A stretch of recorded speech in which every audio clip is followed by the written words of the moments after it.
ஒரு வழியா மானங்கெட்ட கூட்டணி பொதுக்கூட்டம் தேஜாக்கு பொதுக்கூட்டம் முடிஞ்சிருச்சு. இப்போ மோடிலாம் வந்திருந்தாப்புல தமிழ்நாட்டுக்கு. சென்னையில வரும்போதே திடீர்னு பார்த்தீங்கன்னா மேகமூட்டமாகி, அதுக்கப்புறம் ஹெலிகாப்டர் லேட்டா கிளம்பி ஒரு வழியா கிளம்பி வந்துட்டாரு. செங்கல்பட்டுல இறங்கி நின்னோனே எனக்கு எதா பார்க்கும்போது நம்மளுக்குலாம் எப்படி ஞாபகம் இருந்துச்சுன்னா, மதுரையில வந்து ஒரு பெரிய பொதுக்கூட்டம் நடந்துச்சு. ஜெயலலிதா அம்மா வந்து அது வந்து அதிமுக பொதுக்கூட்டம். ஜெயலலிதா அம்மா பார்த்தீங்கன்னா, ஹெலிகாப்டர்ல வருவாங்க அந்த பொதுக்கூட்டத்துக்கு. அப்ப பார்த்தீங்கன்னா, அதிமுக அமைச்சர்கள்லாம் கீழ நின்னு அந்த ஹெலிகாப்டர்ல கும்பிட்டு விழுவாங்க. அத பார்க்கும்போதே அவ்வளோ கண்கொள்ளா காட்சியா இருந்துச்சு. அதே காட்சிய இன்னைக்கு பார்க்க முடிஞ்சுச்சு மக்களே. ஏன்னா மேல வந்துகிட்டு இருக்கும்போதே இவங்கெல்லாம் படுத்துட்டாங்க. ஏன்னா நம்ம ஊர்ந்து போறதுல நம்ம கூட்டணி கட்சி தலைவர்கள் எல்லாம் சொல்லவா வேணும். அந்த ஒரு வகையில பார்த்தீங்கன்னா, ஒவ்வொருத்தருமே அவங்களோட ஸ்பீச்ச குடுத்திருந்தாங்க. ஃபர்ஸ்ட் நம்ம டிடிவி வந்தாப்ல. என்ன சொல்றாப்ல அப்படின்னு பார்த்தீங்கன்னா, கேட்டிருப்பீங்க நீங்களே. இது வந்து அம்மாவோட தொண்டர்கள் எல்லாருமே இன்னைக்கு இந்த தேஜாக்குள்ள தான் இருக்காங்க அப்படின்னு.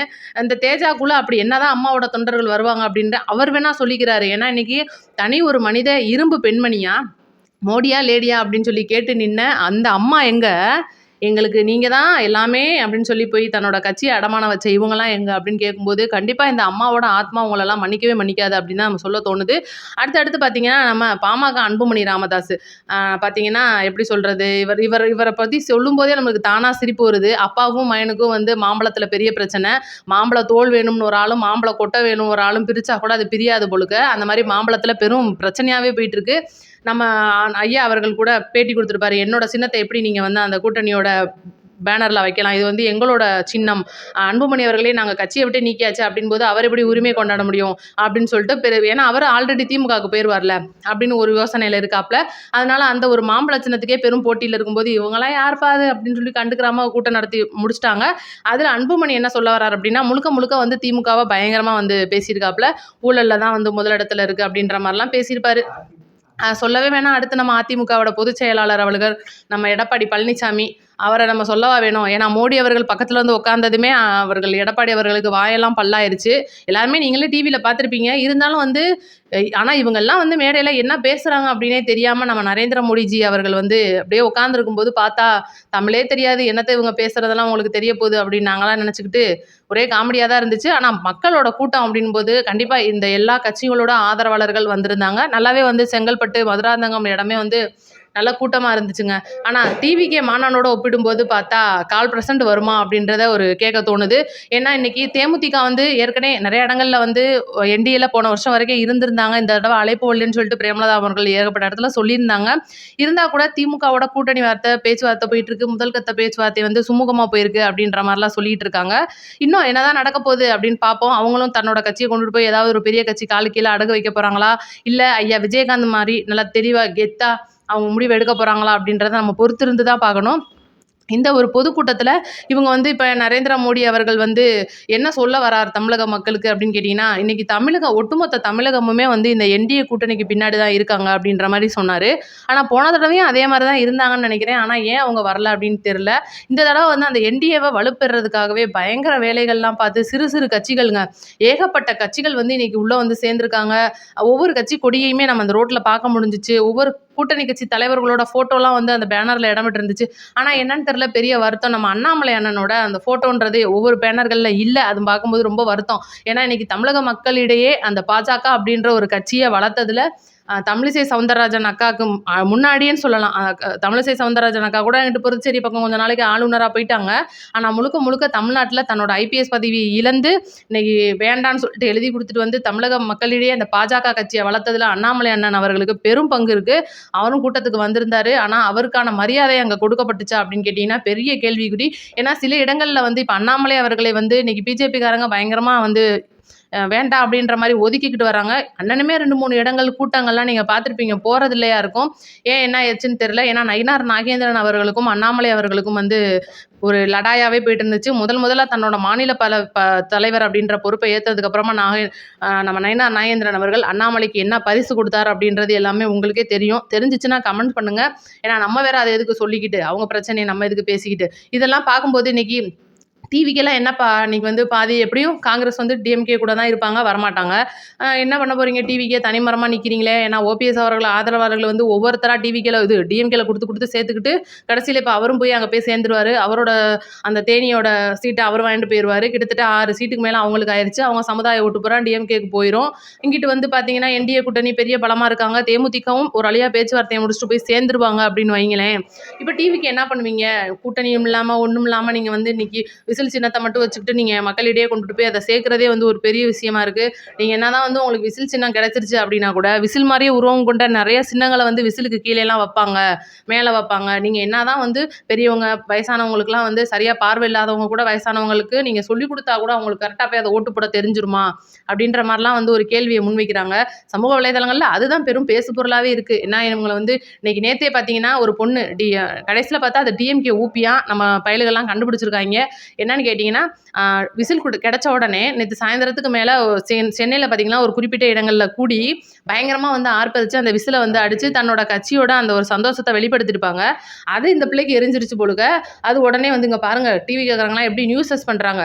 இது வந்து பொதுமக்களிடையே ரொம்ப பிரச்சனையாக இருக்குது. ஹார்ட் பேஷண்ட்லாம் இருக்குது. ஹார்ட் பேஷண்ட்லாம் வந்து பார்த்தீங்கன்னா விசில் அடித்தா வந்து என்னமா தான் ஆயிரும். இன்னும் பார்த்தீங்கன்னா தூங்க விட மாட்டேன்றாங்க. ஏன்னா 6 மணிக்கெலாம் அக்கா தூங்க போகிறாங்க போலுக்க. பயங்கரமா வந்து என்னால தாங்க முடியல, தலைவலி வருதுன்னு சொல்லிட்டு பேசிட்டு இருந்துச்சு. சரி உண்மையிலே இந்த பிள்ளைக்கு ஏதோ பிரச்சனை தான் போல. நம்ம பயலுக தான் ஏதோ பண்ணிட்டாங்க, விசில் அடிச்சு காதுக்குள்ள கொண்டு போய் அடிச்சு விட்டாங்க அப்படின்னு பார்த்தா, கடைசியில பார்த்தா இது யாரு என்ன ஏதுன்றத விவரம் தெரிஞ்சிருச்சுங்க நம்மளோட டிஎம்கே ஊபி.